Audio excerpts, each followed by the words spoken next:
Assalamualaikum warahmatullahi wabarakatuh. Hai guys, kembali lagi tentunya di ruang PPKN Bu Tiwi. Hari ini kita akan membahas materi kelas 7 bab 6 mengenai daerah dalam kerangka Negara Kesatuan Republik Indonesia.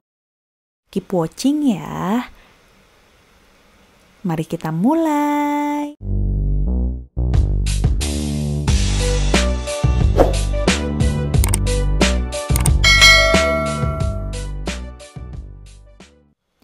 A. Daerah dalam kerangka Negara Kesatuan Republik Indonesia. Negara Kesatuan Republik Indonesia merupakan negara besar dengan luas wilayah kurang lebih 5.193.252 km persegi dengan jumlah penduduk lebih dari 240 juta jiwa. Potensi bangsa Indonesia untuk maju dan sejajar dengan bangsa lain sangat besar apabila seluruh komponen bangsa bergerak untuk mewujudkannya, baik itu pemerintah pusat maupun pemerintah daerah. Sebagai pelajar, sepatutnya memahami daerahnya masing-masing ya, sebagai bagian tak terpisahkan dari NKRI.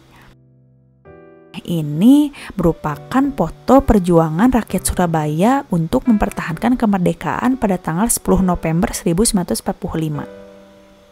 Pertama, perjuangan menuju Negara Kesatuan Republik Indonesia. Awalnya itu Jepang menyerah tanpa syarat kepada sekutu, sehingga mendorong golongan muda untuk mendesak golongan tua untuk secepatnya memproklamasikan kemerdekaan Indonesia. Terjadi peristiwa Rengas Dengklok di mana Soekarno diminta oleh golongan muda segera memproklamasikan kemerdekaan. Tanggal 16 Agustus 1945 diputuskan Rumah Laksamana Muda Maeda di Jalan Imam Bonjol nomor 1 Jakarta sebagai tempat penyusunan naskah proklamasi. Meskipun tidak disetujui oleh Jepang, Insinyur Soekarno dan Dr. Andes Muhammad Hatta segera merumuskan teks proklamasi dengan tulisan tangan sendiri.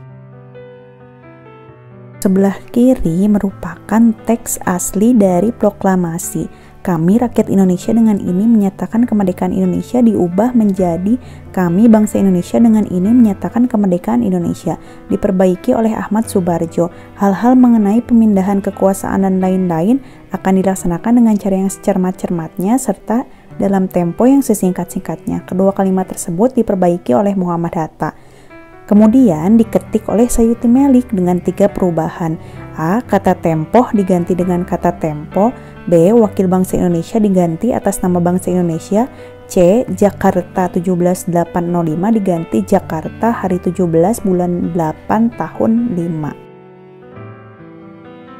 Setelah diketik, teks proklamasi ditandatangani oleh Soekarno dan Hatta tanggal 17 Agustus 1945 hari Jumat pukul 10 pagi di depan rumah Soekarno Jalan Pegangsaan Timur nomor 56 Jakarta, dibacakan oleh Soekarno didampingi Muhammad Hatta dan disaksikan lebih kurang 1.000 orang.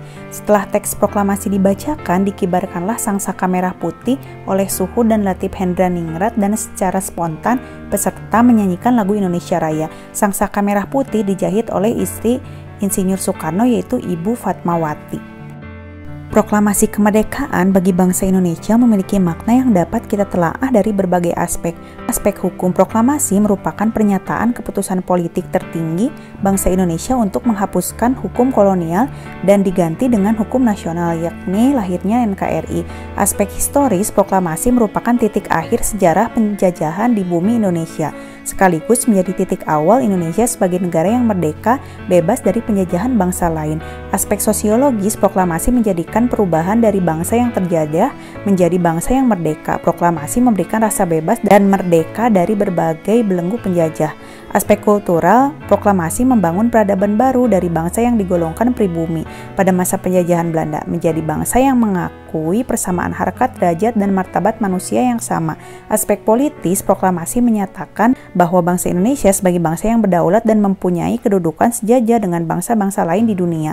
Aspek spiritual, proklamasi yang diperoleh merupakan berkat rahmat Tuhan Yang Maha Esa yang meridhoi perjuangan rakyat Indonesia melawan penjajah. Kemerdekaan bangsa Indonesia tidak lepas dari doa seluruh rakyat Indonesia kepada Tuhan Yang Maha Kuasa untuk segera terlepas dari penjajahan. Pembahasan mengenai daerah ternyata sudah pernah dibahas pada zaman dahulu ketika di sidang BPUPKI oleh Muhammad Yamin dan Supomo dibahas mengenai pengertian daerah dalam kerangka NKRI.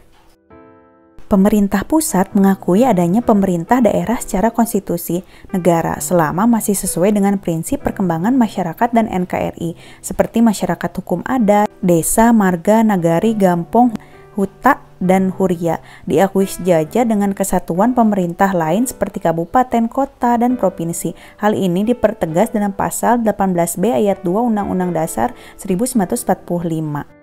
Mengingat luas wilayah negara Indonesia dan urusan pemerintah yang semakin kompleks dan jumlah warga negara yang semakin bertambah dan heterogen, maka dilaksanakan asas otonomi daerah dan tugas pembantuan sesuai dengan pasal 18, 18A, dan 18B Undang-Undang Dasar 1945, bahwa NKRI adalah negara kesatuan dengan sistem pemerintahan daerah yang berdasarkan desentralisasi, dekonsentrasi, dan tugas pembantuan. Penyelenggaraan pemerintahan daerah diatur lebih lanjut dalam Undang-Undang Nomor 23 Tahun 2014 sebagaimana diubah menjadi Undang-Undang Nomor 2 Tahun 2015 tentang pemerintahan daerah.